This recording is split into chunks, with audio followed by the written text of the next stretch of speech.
Asalaamu calaykum wadsalaamay marka hore marka labaad wax yaroo update ku saabsan haysta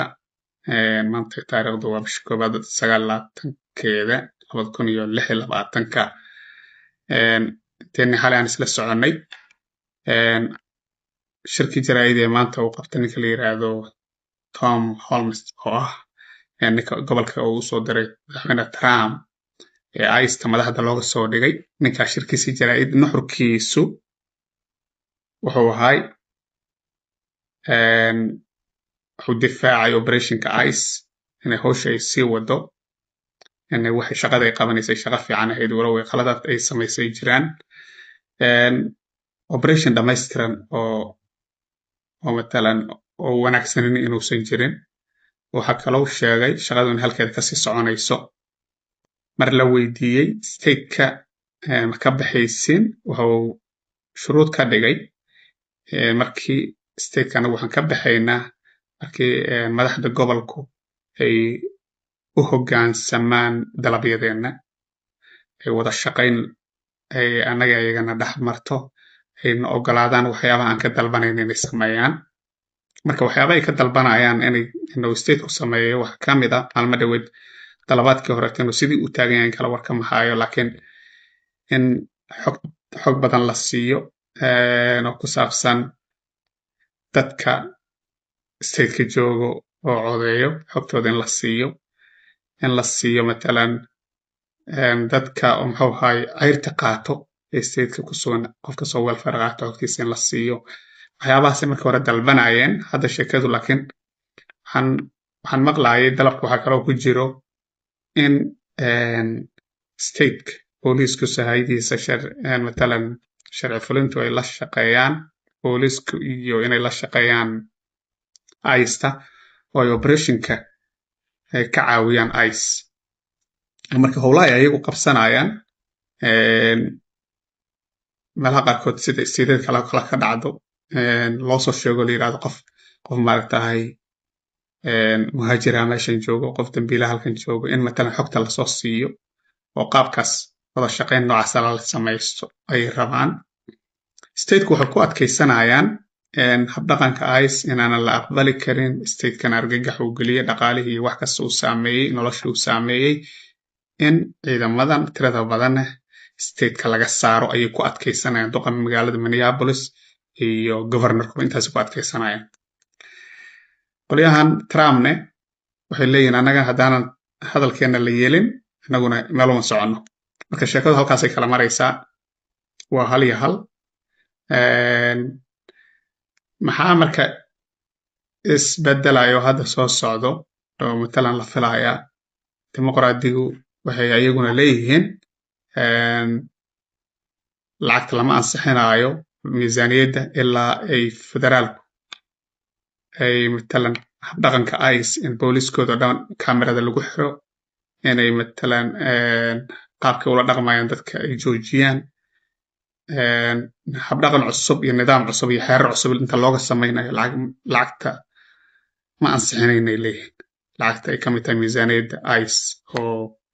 hadda hortaala sanadka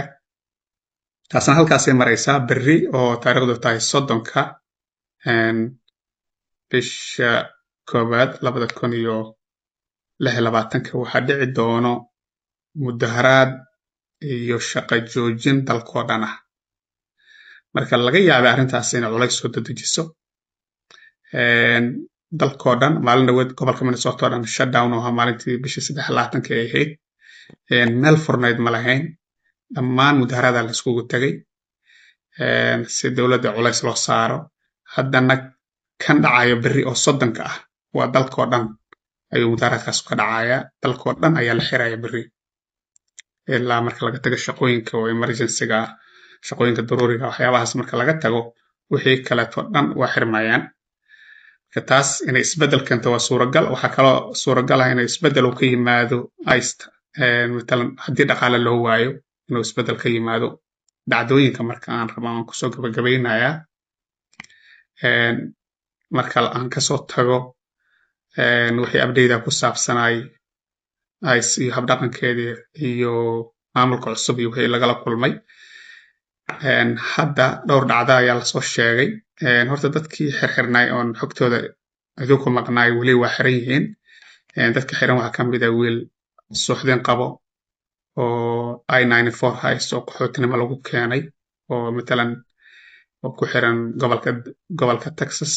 magaalo ka mid ayuu ku xiran yahay weli lama soo daayinin. Weli waa la xiriiraan looyaradiisii wixiisana way ka warhayaan. Adiga dadkii maalin dhawaday soo daayeen dadka qaarkood naga baxay yiraahdeen markay banaanka u soo saareen dad kaloo Soomaali oo banaanka taagan iyo waxaas ayaa caawiyay inay dadkii oo gaari waxaa soo saaray. Tan maanta waxaa dhacday gabar Soomaali ah oo dadkii darbi kaboodka ka mid ahayd ayaa maxkamad lahayd. Maxkamaddii ayay ka qabsadeen. Halkaas ayay ka xireen. Qofkii maxkamadda geeyey oo banaanka taagana lagu yiri waa gabadhaas waa la xiray iska bax. Waxaa kaloo ugu maqaano ah oo nin dhalinyarada darbi kaboodka ah uu i sheegay oo ragga habeenkii qaraabta ah luqadaas oo luqada gaaran isla fahmayno ragga habeenkii qaraabta ka mid ah inuu arkay ICE oo habeenkii 12 ilaa 1 gas stationada qaarkood fadhiyo oo meelahaas ama maqaayadaha hortooda fariisanayo meelaha dadku sugayo. Arrintaas waxay sheegay nin matalan ragga darbi kaboodka ka mid ah arrintaas waan arkay uu yiri waxaan ogeyn inay galabtii shaqada ka baxaan amaba fiid hore habeenkii ka baxaan shaqada laakiin arrintaas waa la soo wariyay hal la socdo marka. Tan ugu dambayso isteedida qaarkood maalmo dhawaad waxaan ka fikirayay in isteedida ugu ammaanka badan haddii la aado lacala kuway noqon doonaan. Marka isteedida badan oo Republican oo xogtoodan raadiyay waxaan soo ogaaday inay Trump la heshiiyeen oo ay kula heshiiyeen sharci ah inay la shaqeeyaan xitaa booliisku inay xogtaada gudbinayaan kambaniga aad ka shaqaysaa oo xogtaada gudbinayo dadka qaarkood Indiana oo kaleeto waxaa loogu galayaa la yiri muxuu ahaay Amazon dadkoo shaqada ku jiro online ka shaqaynayo ay ICE gudaha gashay qofka dadka rabta hebel soo bax kolle xogtana waxa siiyay shirkadaha ayaa siiyay marka kambaniyada sayidada kala ku yaala badankoodu xogta